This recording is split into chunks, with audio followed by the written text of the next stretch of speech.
بسم الله الرحمن الرحيم الحمد لله رب العالمين وصلى الله على سيدنا محمد النبي الأمين وعلى آله وصحبه والتابعين وبعد أيها الملأ الكريم السلام عليكم ورحمة الله وبركاته. On rapporte de l'imam al-Awza'i rahmatullahi alayh qu'il a dit إذا أراد الله بقوم شرا, quand Dieu veut la perte d'une communauté, فتح عليهم الجدل ومنعهم العمل, il leur ouvre la voie de la controverse et les inhibe en termes d'action.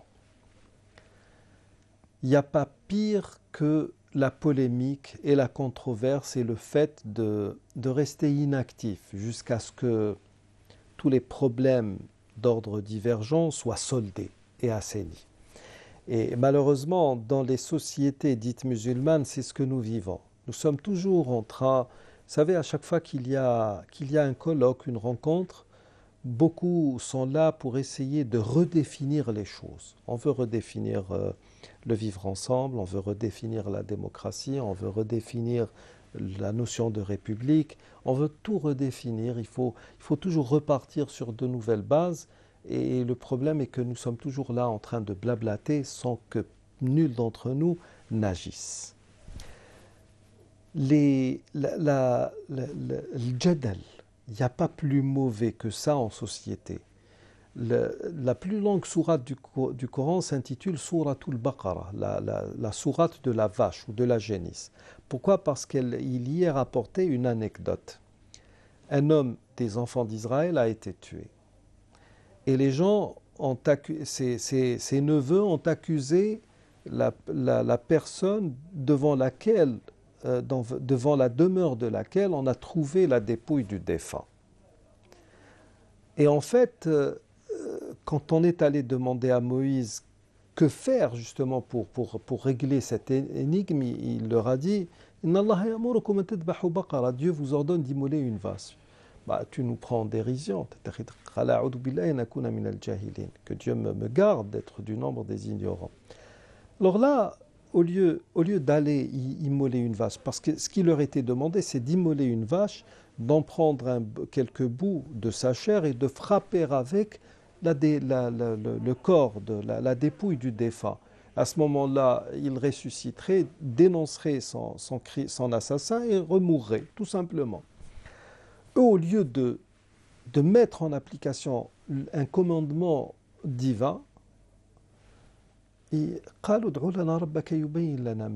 demande à ton Seigneur de nous préciser comment est cette vache. Alors, elle n'est ni vierge, ni ceci. Elle est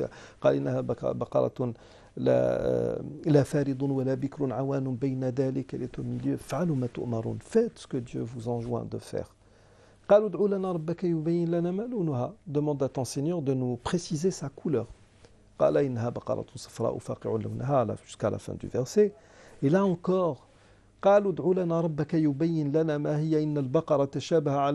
là nous sommes embrouillés entre toutes les vaches qui existent. Demande à ton Seigneur de nous donner de plus de précision. Et il n'aurait pas dû nous exécuterons cela si Dieu veut, inna insha'Allah la fa'ilun. Dieu ne les aurait jamais guidés vers ce qui était souhaité.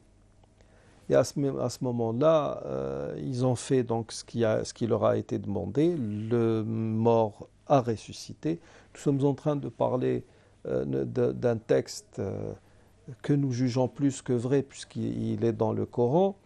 Il y a eu un miracle, donc le mort s'est réveillé, il a dénoncé ses neveux ou son neveu qui l'avait assassiné, et à partir de là, ses neveux qui l'ont tué juste pour prendre l'héritage, ils ont été privés de cet héritage, selon la règle qui dit Man ta'ajjala shay'a qabla awanihi uqiba bihirmanih. Quiconque se hâte à atteindre quelque chose avant son terme se voit punir en le privant justement de la chose vers laquelle il a commis justement son impair.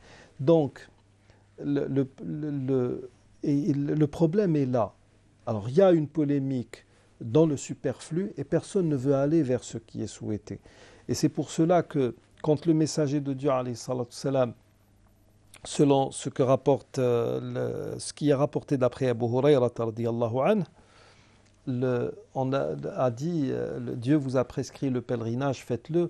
Un homme s'est levé et a dit, est-ce tous les ans au messager de Dieu à 3 reprises? Et le messager de Dieu lui a dit, mais si je disais oui, la chose vous deviendrait obligatoire. Donc un pèlerinage obligatoire chaque année, c'est difficile à observer.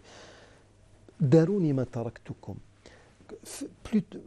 Restez dans ce qui est le plus acceptable. Quand je vous ordonne quelque chose, quand je vous interdis quelque chose, abstenez-vous-en. Et quand je vous ordonne quelque chose, faites-en ce que vous pouvez. Il faut toujours aller vers l'action. Toujours. Même quand on parle de Amr bil ma'ruf et Nahy anil munkar, on commande le bien avant d'interdire le blâmable. Et Ibn Taymiyyah disait l'aslu fi ad-din al-amal wa tark, l'essence de la religion est d'agir et non d'interdire. Il faut toujours aller vers l'action quand on est vraiment dans une logique qui est celle de la religion musulmane. Nous arrivons au terme de cette émission. Je vous remercie de l'avoir suivi. Assalamu alaikum wa rahmatullahi wa barakatuh.